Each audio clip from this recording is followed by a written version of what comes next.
রাজবাড়ীতে OMS dealer নিয়োগের স্বচ্ছতা নিশ্চিত করতে অনুষ্ঠিত হয়েছে উন্মুক্ত লটারি। পৌরসভার ৯টি ওয়ার্ডে এই লটারির মাধ্যমে ডিলার নির্বাচন করা হয়।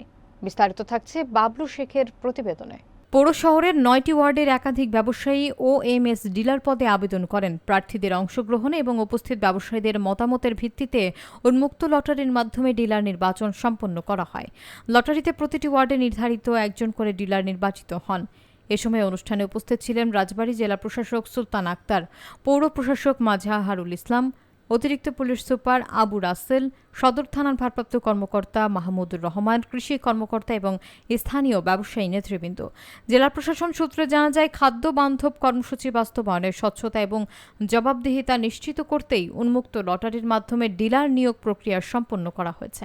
মোহাম্মদ আমিনুর রহমান পিতা মোহাম্মদ আব্দুল মাজেদ, আব্দুল সালাম পিতা মৃত ফজলুর রহমান, মোহাম্মদ আব্দুল মালিক পিতা মোহাম্মদ খলিলুর রহমান, মোহাম্মদ শহীদুর রহমান পিতা মৃত মাহাতাবউদ্দিন, মোহাম্মদ শহীদুল ইসলাম পিতা মৃত মোহাম্মদ আলী মন্ডল।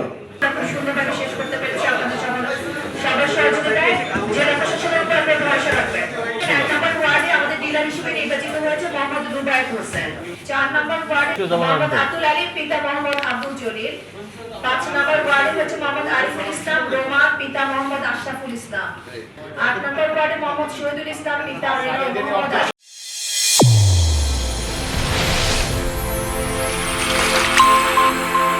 চ্যানেল A1 হৃদয়ের